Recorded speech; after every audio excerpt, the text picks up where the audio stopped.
And good evening, all. It's good to have you all here. It's been good to have sunshine for the last couple of days and give a little warmth.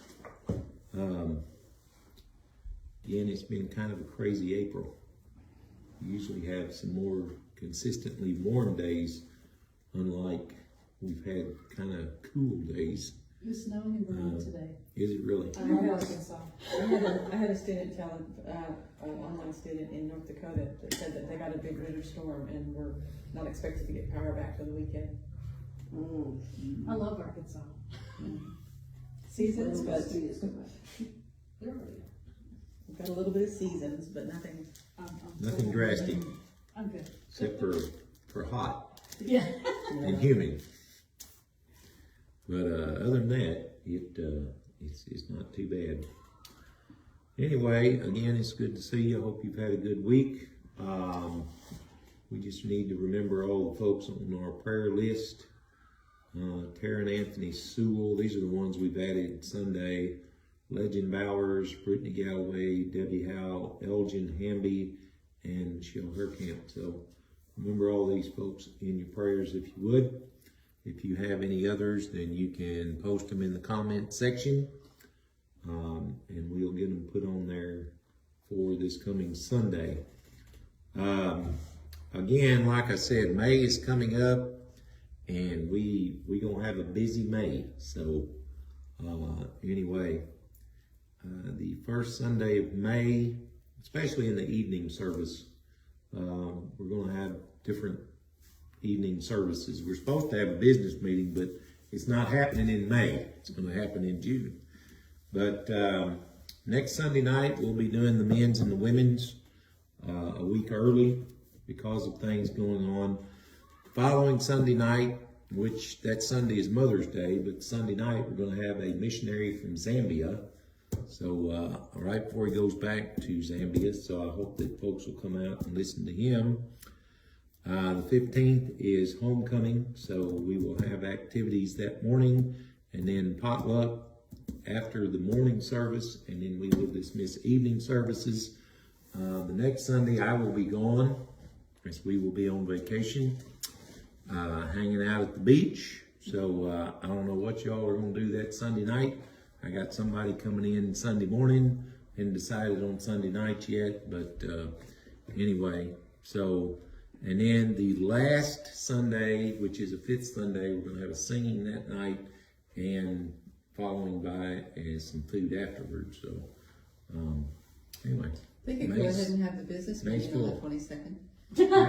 Yeah. So Archie could get them all together and have a business meeting. So, anyway, we'll just wait. First June's all right. So. He's afraid I'll pass something. I'm not, I have no worries about that. If y'all want to pass it, as long as you got it taken care of, I'm fine with that. So anyway, so that's what's happening. That's what's coming up. We have a work day this Saturday. I'm not sure what time we're starting, but we do have a work day. If it's raining, we'll just do some stuff inside. There's always something needs to be done, so we can take care of whatever needs to be done inside if it is raining. If not, we have plenty to do outside, so hope you can join us and be a part of that. We have a movie on May the 7th. Start meeting here at 8 o'clock. There will be nachos and different things to eat, so we're going to try, if you can help out. Michelle is kind of heading that up, so if you can help with that, please do. I'm sure she'll need some help before 8 o'clock. So did they bring your own blankets or chairs too? Yeah, bring your own blankets and chairs because it's going to be outside, hopefully. And the movie is abominable. Yeah, and the movie is abominable. Abominable. What else was there? There was something else, but I just lost it. So anyway, I'll think of it halfway through probably. But just remember all these things going on. Be in prayer. Church camp is not too far away. I know that on the 21st they're doing two things, maybe. There's a baseball trip and a game night. March the 21st, if anybody's in, May. May the 21st, I'm sorry. May the 21st, if anybody's interested in going to the Travelers baseball game, there is that going on, and then that evening, there's supposed to be game night, so, anyway, a lot going on, but, it is what it is, so. Also be thinking about Vacation Bible School, as, if we're gonna get that going, we've gotta get that going. I think we have like 11 people signed up wanting to help with Vacation Bible School. It's going to take more than 11 people. So we need names just for people who are willing to help. We don't have positions really made yet, but Saturday's rain chance is currently 60%. yeah, I know, but you know how that goes. So anyway, that's what's happening in our neck of the woods, and anyway, if you can join us in any of those, please do. Know that you will be blessed. So anyway, any other word before we begin? Tonight we're going to be in John chapter 20 and 21. Next week we will be starting 1 Samuel and do an introduction on that. I've got the reading schedules made out, so you can pick one of those up. We can start reading and soaping next week. And like I said, I'll do an introduction to 1 Samuel next Wednesday night. So Are you going to post that reading plan as well? I can post the reading plan. That way, if you're not able to be here and get a paper copy, you can have it on your phone. That's the way I keep mine most of the time. I just keep it on my phone, so it makes it handy. But anyway, again, it's good to see everyone here, and I think there's more online tonight than there are in here, but that's all right. So let's have a word of prayer, and then we'll get into the word. Father, we thank you so much for this week that you've given us, for the sunshine that has just been beautiful, and the warmth. Just thank you for watching care over us and blessing us the way you do. God, most of all, thank you for your Son and just the sacrifice that he made for us on the cross, and just the blessing of the resurrection. Thank you for the completed word that helps us to just realize who you are, and when we accept you, your gift of salvation, that we can begin to understand what the Christian life is all about. So help us to be diligent to study that, to read it and to apply it, and allow it to change our lives forevermore. God, just bless this time together, and I just pray that we'll be just doing your will. Thank you again for your loving care in Jesus' name. Amen. You can press the stand. Stop the rain. That's Anthony Sewell. Call him and see what he needs. Anyway. All right, so chapter 20. This is what I preached from a couple of Sundays ago. So chapter 20, do you have any questions, comments, anything about chapter 20? Again, these are two really positive chapters. You know, we've just gone through the death, the terrible crucifixion, the horrible time that the disciples had, and so now we're you know, there is rejoicing that is going to take place. And so anybody have any comments, questions on that? I was thinking the placement of his grave clothes was really interesting, because the one that covered his head was separate. Well, and that's just the way they wrapped him, is they wrapped his head separate than his body. Yeah. And again, when it talks about, it says in verse 6 of chapter 20, it says, he saw the linen clothes lying there, and the face cloth which had been on Jesus' head, not lying with linen cloths, but folded up in a place by itself. So as I studied this, and I had read this before, again, verse 5 says, and stooping to look in, he, John, saw the linen cloths lying there, but did not go in. So we need to understand that, you know, John could clearly see the grave clothes, and in my estimation, there was no body in it. You know, he could tell that there was not a body in it. And again, the interesting thing about the grave clothes is, you know, in my thought for a long time, I just thought that, you know, Jesus left the grave clothes and he folded them nice and neatly. But really the description here is like his body just evaporated out of those wrappings and they were left just like, you know, his body had been in them. And some say that, you know, the ointments and stuff that they put on, the perfumes, that it would dry out. And so it kind of made a cocoon type thing that, you know, kept the form of the body, even though the body wasn't in there. Now, I'm not saying that it looked like his full body was in there. It probably had mashed down a little bit after his body left. But again, there was no doubt that something miraculous had happened. Because here's the deal. How in the world would they, if anybody was going to steal his body, how would they get it out of the wrappings without totally tearing them up or just taking, you know, if the wrappings would have been gone and the body would have been gone, that could have been an explanation. Or if the wrappings would have been cut or you know, just all wadded up, I mean, but the wrappings were like his body was still in there. And if he wasn't really dead when they put him in there and came back to life, how did he get out of there? Well, that's true because, as you know, in Matthew 27, it tells us that they put guards on him until the first day of the week where, you know, he came out of the tomb. So, you know, I mean,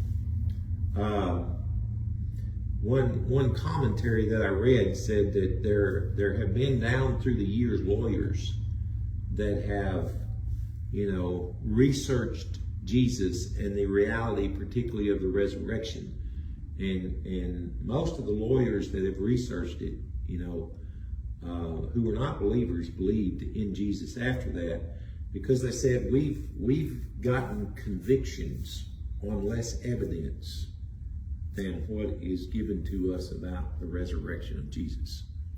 And so, you know, it's very enlightening to see that, you know, Jesus not only resurrected and appeared to his disciples, but he left evidence behind before they even saw him face to face again, that, you know, he had come to life. And so, you know, our faith can be, you know, even greater because of what John has recorded here.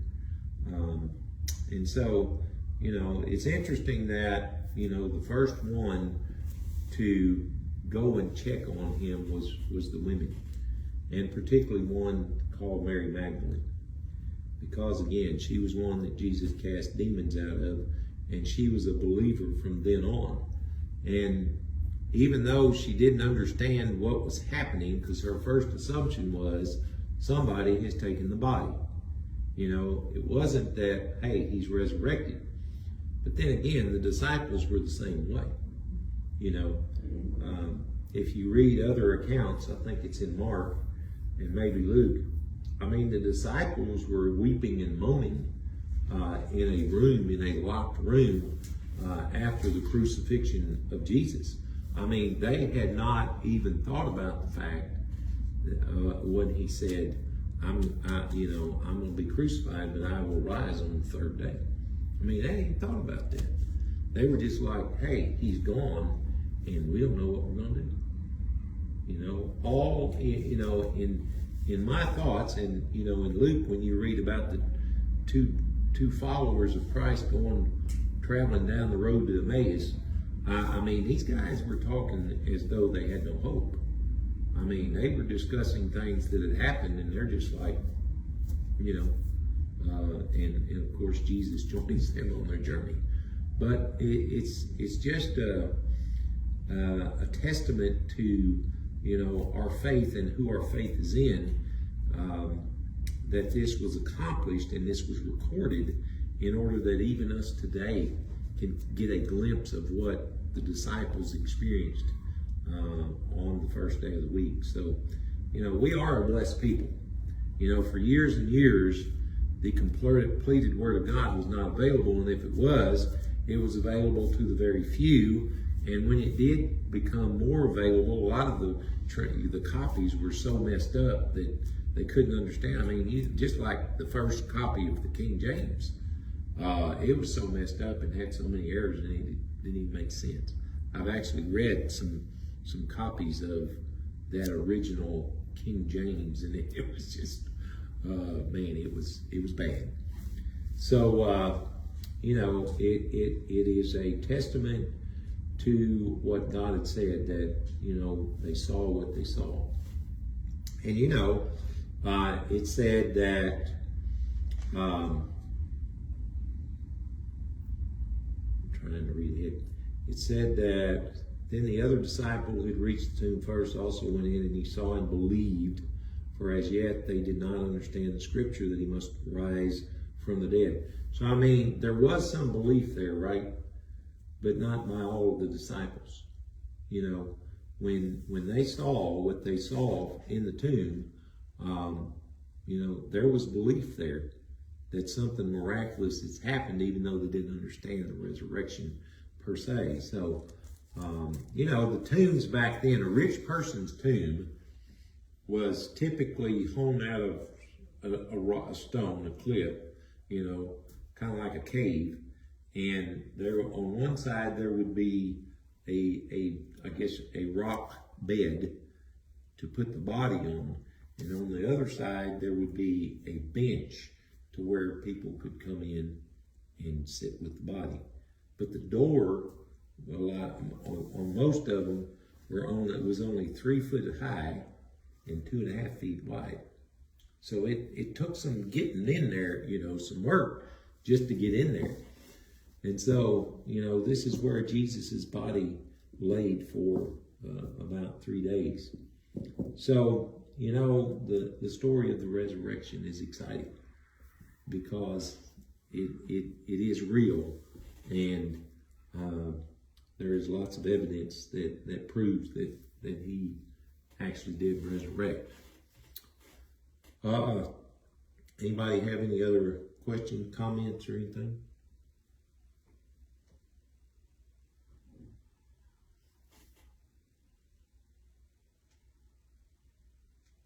So, on chapter 20, when we are looking at after the disciples had seen, it says, then the disciples went back to their homes. Now, if you go all the way back to Jesus' birth, and the shepherds were the first to receive the news after Jesus was born, when they saw the miracle child, they went and told people, didn't they?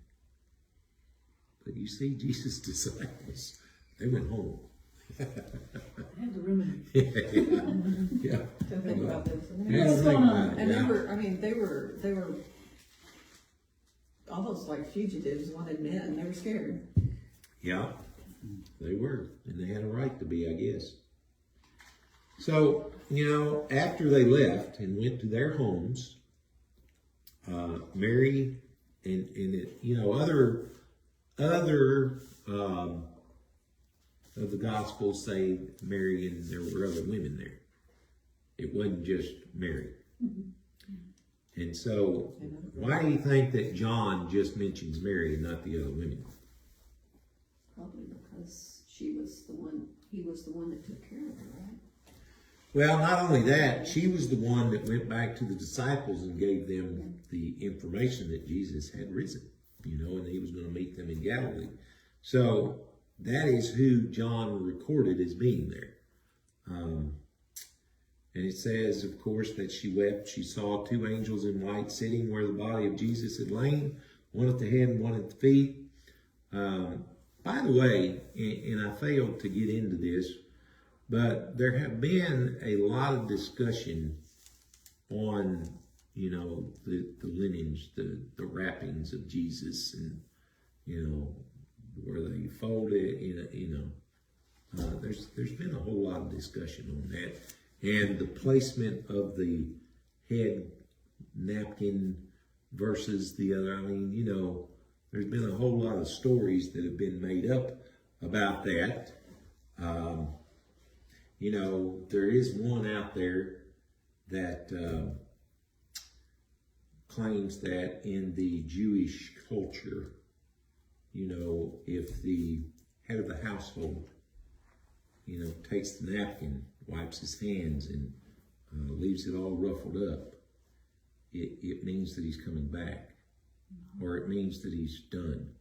But if he folds it back up, it means that he's coming back. And so people have made a big deal out of that, and people have preached on it, including me, until I found facts, and that's just a story. It's just a myth. It's not actually factual in the Jewish culture or anything else. So again, when you talk about the linens he was wrapped in, he didn't come out of them and then fold them neatly, they were just laying there in order, like he was still in them. So anyway, Mary didn't understand, she even looked in there, and when she looked in there, she saw two angels. So she probably didn't even notice the clothes. And, and they asked her, why are you weeping? Because the angels were like, he's alive, so why are you crying?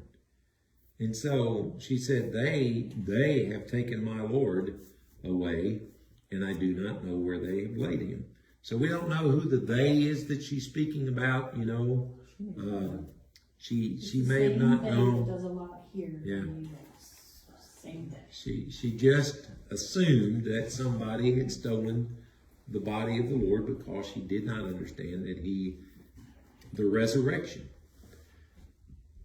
So, of course, we know that when she turned back around, Jesus was standing there. So, this was one of his poof appearances, Poof, he was there. And poof, he wasn't. So anyway. I heard that wrong. Yes, you did. Sorry. So, and he says, woman, why are you weeping? And whom are you seeking? And so, of course, Jesus, when he speaks her name, he understands. She understands who he is. Now, here's another thing that's been made a big deal out of. When Jesus, when she sees Jesus, she wraps her arms around his legs. And Jesus says, do not cling to me, for I have not yet ascended to the Father, but go to thy brothers and say to them, I am ascending to my Father and your Father, to my God and your God. So a lot of people have made a big deal about what he said to her about not clinging to him. Some have said, and I've heard it from the pulpit, that he, and I don't remember how exactly they put it, but it had something to do with the resurrection, and that he had, either he did not want her to defile him and cause him to be unclean, or the fact that the process of the resurrection had not been fully complete. Something like that. My footnote says it could imply, don't worry, I'm not leaving right away. Well, and that's really what, after years of hearing different things, that's really where I'm at on it. Mm-hmm. She was clean, and he said, he was going to be there for 40 more days. So he's just simply telling her, I'm still going to be around. I'm going to see you again. This is not goodbye forever, So, what I need you to do is to go tell my disciples that I have risen. So he didn't ascend to the Father until after the 40 days? Mm-hmm. Okay. He was just telling her what was coming up in the future. But no, he did not ascend, because that's the way Acts starts out. Talking about the 40 days. And then, of course, Paul in 1 Corinthians tells us that he appeared to different folks he appeared to, and that he appeared to more than 500 people at one time. So I don't know when that was, but Paul recorded that. So anyway, Mary went and announced to the disciples, I have seen the Lord, and that he had said these things to her. Now, John does not record this, and I'm not sure why, because I think the other three Gospels do, is that the disciples did not believe her. And even the two men that came, when the two men understood who Jesus was, they immediately went back to Jerusalem and reported to the disciples that Jesus was alive. They didn't believe them either. And so, John doesn't record that. He kind of skips that part. So I don't know, maybe it was because he went home. He was tending to Mary, the mother of Jesus. I don't know. But he leaves that part out. So, Jesus appears to the disciples behind locked doors. And so that gives us the idea that, again, he went poof. And he appeared. And so, the resurrected body is an interesting concept and an interesting, reality. Because, Jesus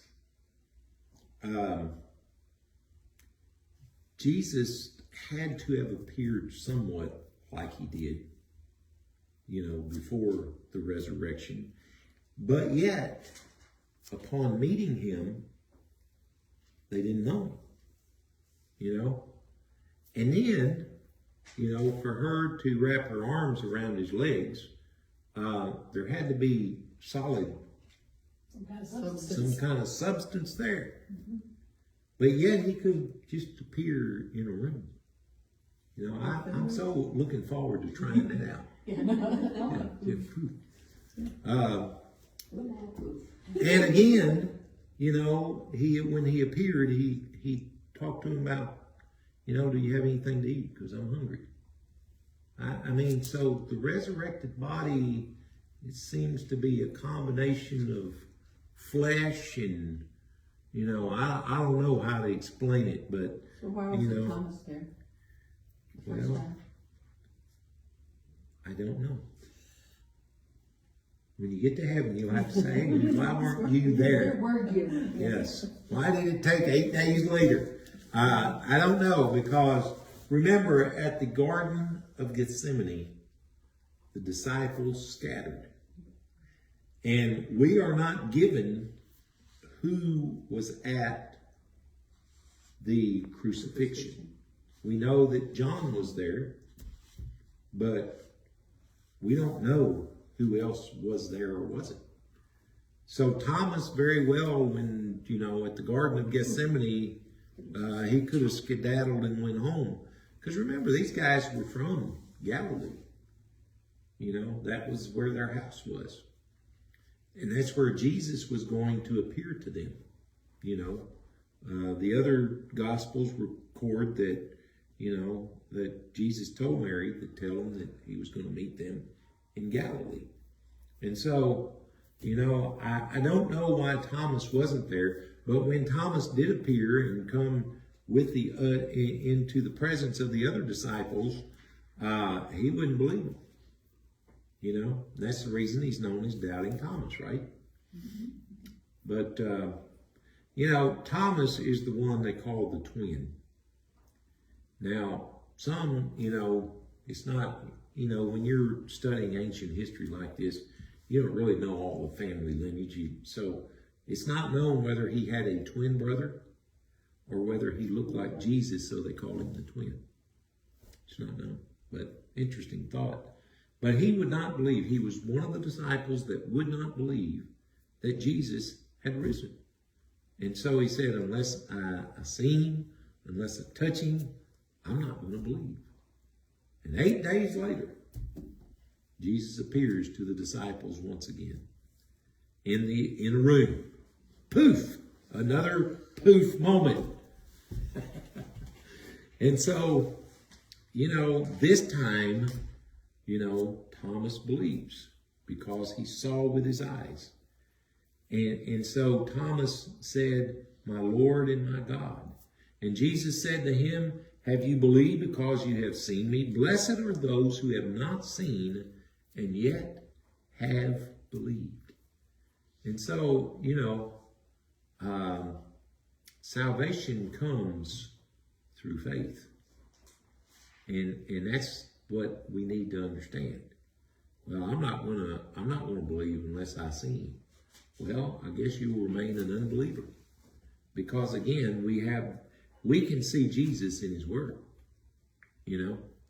from the beginning to the end. Jesus is in all of the Bible. When Jesus was walking with the two guys that were going to Emmaus, he began to talk to them about himself, beginning with Moses.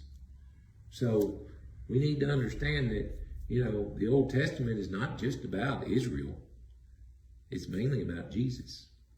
And so, Thomas was one of those that, I only believe if I see.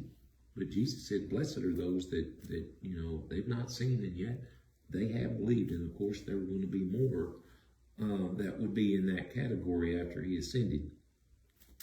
Now, John, in verse 30, he writes an interesting statement. This is the key verse, says, in the book of John. This is the reason that John recorded what he did. Some people may read the book of John and say, well, why did he record this and record that? Well, it says, now Jesus did many other signs in the presence of the disciples, which are not written in this book. But these are written so that you may believe that Jesus is the Christ, the Son of God, and that by believing you may have life in his name. So everything that John put into this book was in order to help people believe in Jesus. That was his bottom line. Matthew, he wrote so people would believe in Jesus, but his point of view came from introducing Jesus to the Jews as the King of, the King of Kings and Lord of Lords. That was the whole point of the lineage that he gave and all of that, to show that he came from the Davidic line and in the kingly line. But John, again, he was writing to different groups of people, Greeks and Jews as well. So he just wanted to present something that would help people to believe in Jesus without being a doubting Thomas and saying, well, I have to see him, but simply believe in him by faith. And so chapter 20 is an amazing chapter. And of course, if you read the other Gospels, you will get a more complete view of, even chapter 20 of John, because they record some things that John didn't, and John recorded things that they didn't. So it kind of helps to bring it all together. So do we have any questions on chapter 20? All right, chapter 21, I preached from this Sunday. And we talked about going fishing, didn't we? Mm-hmm. Yeah. And so, I don't know the chronology here of how much time had passed before this particular event took place. I can tell you this, Less than 40 days. It was between 8 and 40 days after his resurrection, okay? I can tell you that. I can nail it down to that time frame. So we see that there are 7 of them that have decided to follow Peter and go fishing. 2 of the disciples are not named, so we don't know who they are. But this is something that maybe they just needed some downtime. Maybe they needed to feel useful until Jesus, they met with him. I don't know exactly why they did it, but they weren't successful at it, were they? And maybe this is a teaching tool that Jesus was using because maybe he was trying to help them to understand that without him, that their spiritual fishing, their fishing for men would not happen. They would not be successful without him. I don't know, but there's a lot of thought that you can put into that. But again, we know the story because they went fishing all night, didn't catch one single fish. You'd think they'd catch one anyway. They didn't catch one. Come on, Nick. Well, here lately it's been me. I ain't been catching much. But anyway, so Jesus is standing on the bank. They don't know who he is. They think it's a stranger. You know, there's a fire going. And so Jesus greets them, children or lads, which was a common greeting back then. Have you caught any fish? And they answered no. And he said, cast the net on the right side of the boat and you'll find some. Now, you know, Sure, why not? you would That's think what that some would say, what's the difference between, there's the width of the boat, you know, but that's all it took, wasn't it? Because when you have faith in Jesus, that's all it takes, is the width of the boat to be successful. And so they caught nets full, probably to the breaking point, even though they didn't start tearing. And of course, they had a wonderful fellowship with Jesus by the fire. And, you know, it kind of got them back close to him. Because remember, after he ascended, he was in and out. You know, there was no more walking daily with him physically, right? I mean, he was here one moment and then he was poof, he was gone. And so, this was a wonderful time for them to kind of reconnect after Jesus has resurrected. Now, again, can you imagine meeting someone for the first time in a resurrected, them having a resurrected body? I mean, you know, they'd seen Lazarus come back to life, but Lazarus was still Lazarus. There wasn't anything changed about him except he was alive. But Jesus, we're never told, but he was different somehow. And it even says that none of them dared ask him, who are you? Because they knew it was Jesus. But obviously he had to look a little different. And so, you know, after they eat, and of course Jesus, you know, here he is, resurrected body, he's getting ready to go back to heaven, but Jesus is still serving. You know, he still gives them a great example of what it is to be a follower of Christ, and that is a servant. And so then, of course, we go into the famous question session that Jesus has with Peter. Peter, do you love me? And of course, Peter said, yes, I love you. And Jesus said, feed my sheep. And then he asked him the second time, Peter, do you love me?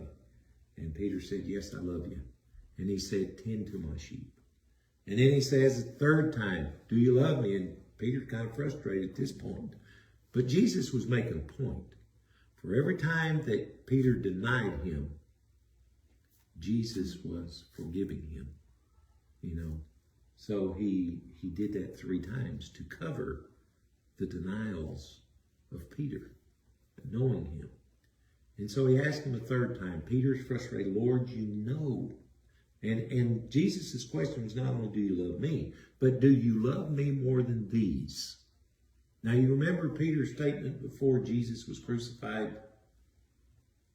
He made it sound like he loved and he was a more committed disciples than the rest of them were. Because he said, Lord, I love you and I will follow you even if it means death. All right, so Jesus, Peter, do you love me more than these? Do you love me more than, you know, there's a lot of ways to take that question. Do you love me more than the other disciples love me? Do you love me more than you love these disciples? You know, do you love me more than these fish that you have in the net?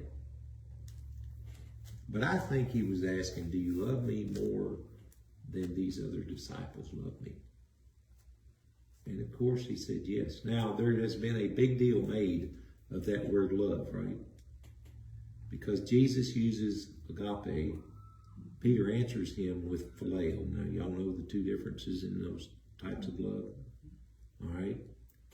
And one commentary that I read, and he gave lots of examples, is that particularly John in his writings, he interchanged those 2 freely without any real significance.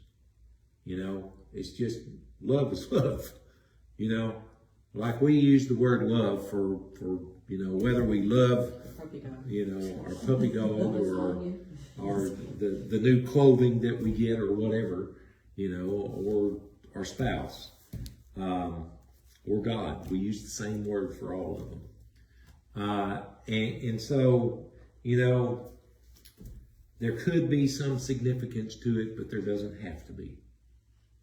Because all Jesus was trying to get Peter to understand is that he was still a usable vessel for the honor and glory of God. And that even though he had messed up in a major way, that he was reinstating him to being the disciple that he needed him to be, and to tend and feed to the sheep that, he was going to have under him, that God was going to give to them. And so, this is, how God treats us. Even when we mess up, he's going to reinstate us when we humble ourselves. Peter wasn't saying anymore, hey, I'm going to go with you to the death. He's just simply saying, yes, Lord, I love you. And so, the end of this chapter is pretty interesting, because as Jesus is talking to Peter, and he's talking personally to Peter, he's not talking to a group at this point. So Peter turns around and sees John and says, well, what about this disciple? What are you going to do with him? What's he supposed to be doing? Mm-hmm. And Jesus, Jesus said to him, if it is my will that he remain until I come, what is that to you? You follow me. So again, the disciples, some of them are still not with it, right? And so it says that they begin to spread among one another that John wasn't ever going to die. So some things have not been corrected yet. Maybe they were a little jealous because John wanted to sit on his right hand. Yeah. And of course, he always said that he was, the one whom Jesus loved. Yeah. So, he said, if I decide to leave him until I come, what is that to you? You follow me. And that's all he asks of any of us, just to simply follow him. It's not our business to be concerned about what God is going to do with anybody else. He simply tells us personally to follow him. And so he says, so the saying spread abroad among the brothers that this disciple was not to die. Yet Jesus did not say to him that he was not to die, but if it is my will that he remain until I come, what is that to do? This is the disciple who is bearing witness about these things, and who was written these, and know that his testimony is true. Now there are also many other things that Jesus did, were every one of them to be written, I suppose that the world itself could not contain the books that would be written. So we don't even have half the story here, And I guess I missed the part where Jesus told Peter that, one day that he would be stretched out on the cross. I missed it up there, yeah. Truly, truly, I say to you, when you were young, you used to dress yourself and walk wherever you wanted. But when you are old, you will stretch out your hands, and another will dress you and carry you where you do not want to go. This he said to show by what kind of death he was to glorify God. And many believe that Peter was hung upside down on the cross because he didn't consider himself to be worthy of being crucified as Jesus was.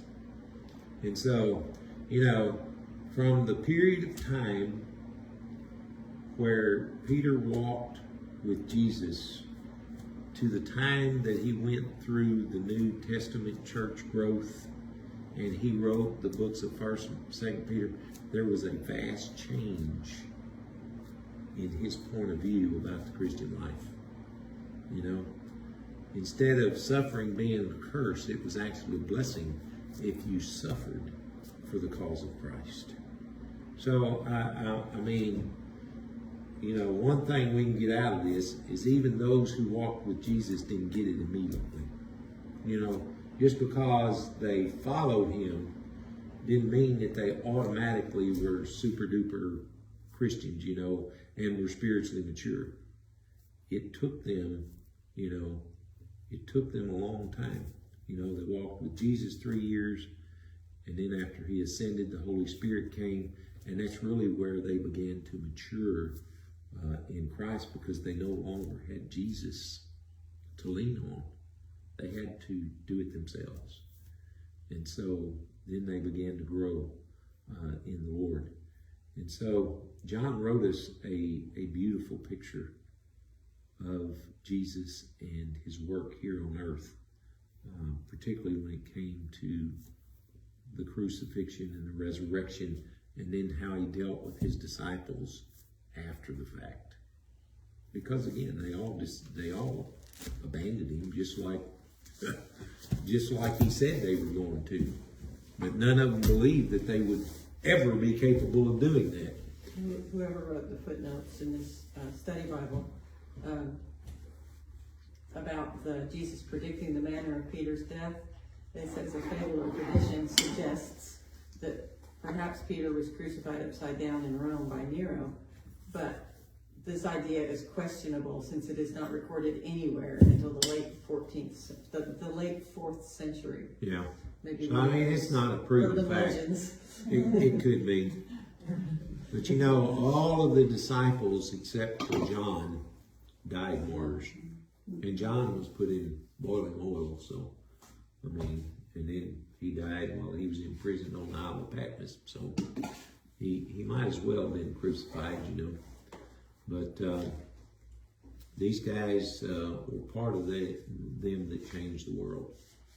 And the reason that we are still around today as far as followers of Christ. So certainly ought to encourage us as we strive to do God's will. Any questions or comments? Anything? All right. Thank you all for being with us. We'll meet here again next week.